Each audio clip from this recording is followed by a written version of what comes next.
Question nombor 2, A. Okey. Dia suruh calculate jawapan dalam bentuk A tambah B, I. Dia bagi nilai P negatif 4 tambah 6I. Nilai Q 7 tolak 5I. Nilai A negatif 6 negatif 2I. Okey. I, P tolak R. Nilai P negatif 4 tambah 6I tolak dengan negatif 6 negatif 2I. Okey. Lepas tu, kita ambil yang negatif, taruh masuk yang bracket ni. Dia dapat positif 6 positif 2I. Sebab negatif taruh negatif jadi positif. Okey, selesaikan. Lepas tu, yang I duduk dengan I. Jadi, kita selesaikan dapat 2 tambah 8I. Okey, nombor 2. 2 dalam bracket A tambah P. Okey. 2 A tambah P, jadi 2. Kita selesai yang bracket yang dahulu. Jadi, negatif 6 negatif 2I tambah dengan negatif 4 tambah 6I. Jadi, yang tambah ni darab masuk. Jadi, dapat negatif 4 tambah 6I. Okey. Yang nilai A pun macam biasa. Lepas tu, selesaikan yang dalam bracket ni. Dapat negatif 10 tambah 4I. Lepas tu, kita darab masuk yang 2 ni ke dalam bracket. Dapat negatif 20 tambah 8I. Okey, Assalamualaikum. Hari ini saya dapat soalan 2A 3. Okey, dekat sini dekat sini dia bagi P, Q dan R. P negatif 4 tambah 6I, Q 7 tambah tolak 5I dan R negatif 6 tolak 2I. Dan soalan dia nak Q per P. Jadi Q tu 7 tolak 5I per dengan negatif 4 tambah 6I. Jadi dekat sini salin balik soalan, ambil balik soalan dan darab dengan conjugate kepada soalan yang bawah, yang P tu. Darab dengan conjugate P tu. Lepas tu bila dah darab, 7 darab silang tau. 7 darab negatif 4, 7 darab negatif 6I, macam tu. Lepas tu darab silang dia akan dapat negatif 28 tolak 42I tambah 20I tambah 30I kuasa 2 dan per dengan 16 tambah 24I tolak 24I tolak 36I kuasa 2. Dan dekat bawah ni selesaikan, dia akan dapat negatif 28 tolak 22I tambah 30 dalam kurungan negatif 1. Negatif 1 ni kita tukar yang atas ni I kuasa 2. Sebab I kuasa 2 sama dengan negatif 1. Sama juga dengan yang bawah, selesaikan 16. Dia akan jadi 16 tolak 36 dalam kurungan negatif 1. Dan bawah ni negatif 28 tolak 22I tolak 30 per dengan 52. Dah selesaikan, dia akan dapat negatif 58 tolak 22I per dengan 52. Dan bahagi negatif 58 bahagi 52 sama dengan negatif 29 per 26 dan negatif 22I per 52. Dia akan dapat negatif 11I per 26. So inilah jawapan final answer dia.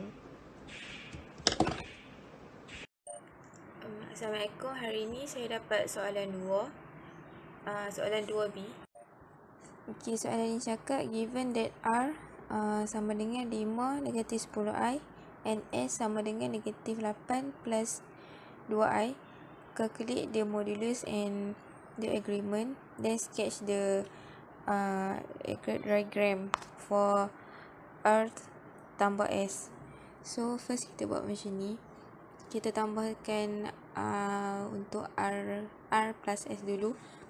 Dalam kurungan 5 tolak 10I tambah dalam kurungan negatif 8 tambah 2I. Sama dengan kita keluarkan yang kita lepas tu yang step kedua ni kita satukan yang tak ada I dengan ada I. So kat sini dalam kurungan 5 tolak 8, tutup kurungan tambah dengan dalam kurungan negatif 10i tambah 2i tutup kurungan. So 5 tolak 8 dapat negatif 3 tambah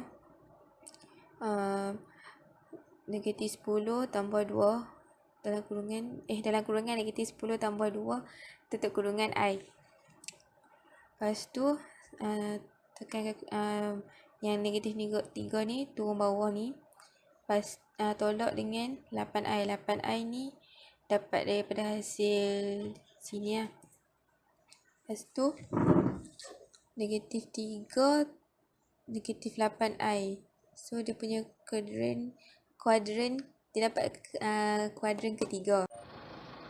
Okey, untuk step yang kedua kita cari modulus. A sama dengan Z sama dengan punca kuasa dalam kurungan negatif 3 tutup kurungan punca kuasa 2 tambah dengan dalam kurungan negatif 8 tutup kurungan kuasa 2. So negatif 3 kuasa 2 sama dengan 9. Negatif 8 kuasa 2 sama dengan 4. So tambah semua ni dapat 73. Tekan kalkulator, punca kuasa 73 sama dengan 8.54.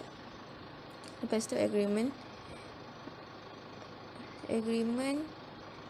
Z sama dengan theta sama dengan tan negatif 1 dalam kurungan Y per X tutup kurungan.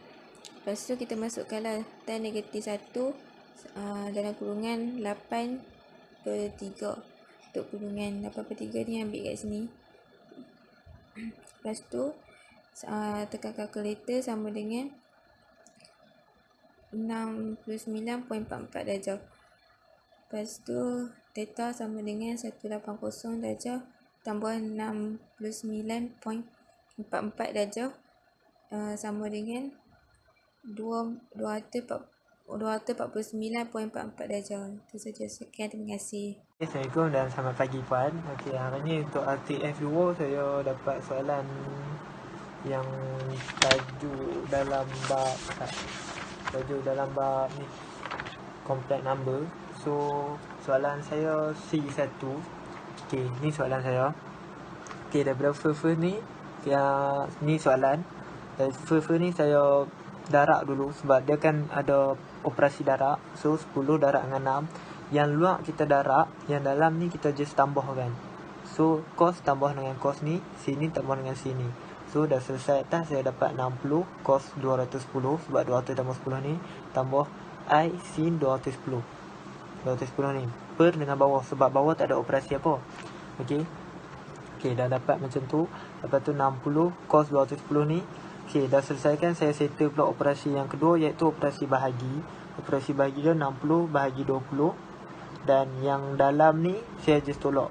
Operasi bahagi dalam complex number untuk pengiraan ni, yang luar ni kita bahagi macam biasa, tapi kalau yang dalam ni dia jadi tolak. So 210 tolak 70 untuk cos ni, dan bila sin pun sama juga, 210 tolak 70. Okey, lepas tu 60 bahagi 20 dapat 3. 210 tolak 70 dapat 140 untuk cos 140. Dan untuk I sin 210 tolak 70 dapat I sin 140. Okey, lepas tu saya terus cari modulus dia. Modulus dia adalah 3. Okey, kalau dah dapat bentuk macam ni, kita boleh dapat tahu modulus dia berapa. Modulus dia 3 kalau kat sini. Dan daripada unit ni, dalam unit theta dia kita boleh cari radian. So dia punya formula theta dia dalam ni darab dengan radian dia per 180. So saya dapat 2.443. So saya bentukkan dulu dalam bentuk polar form.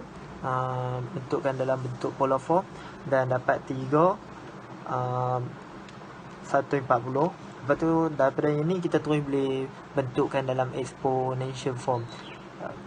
Kalau kita tak bentukkan polar form pun kita terus boleh buat exponential form. Saya saja buat bentuk polar form ni. So daripada exponential form, dia punya exponential form kita dapat Z sama dengan R I, lepas tu theta I. So R dia adalah 3. So kita tahu I kecil. Lepas tu theta dia yang kita kira tadi 2.443. Dan last kali I. Apa buat? Okey, nampak ah? So jawapan dia yang ni. 3i 2.443i. Okey. Kawannya kalau tak buat polar form pun kita dah boleh bentukkan exponential form. Okey, itu saja soalan daripada saya. Saya dapat satu soalan. Okey, terima kasih. Hai, saya akan terangkan question tu C number 2.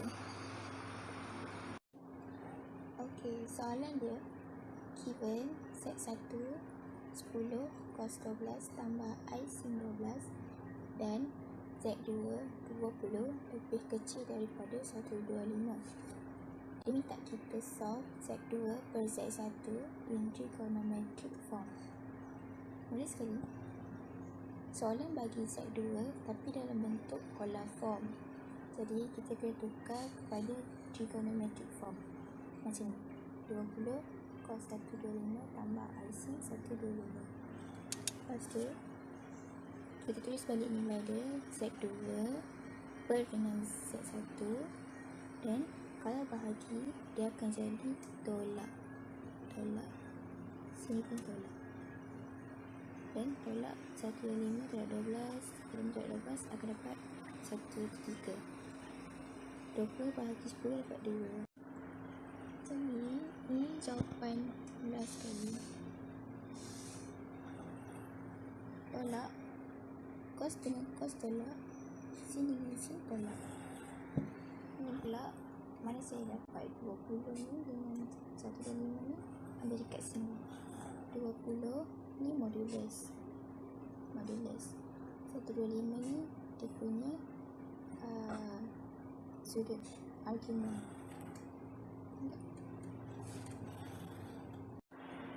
Ini saja daripada saya.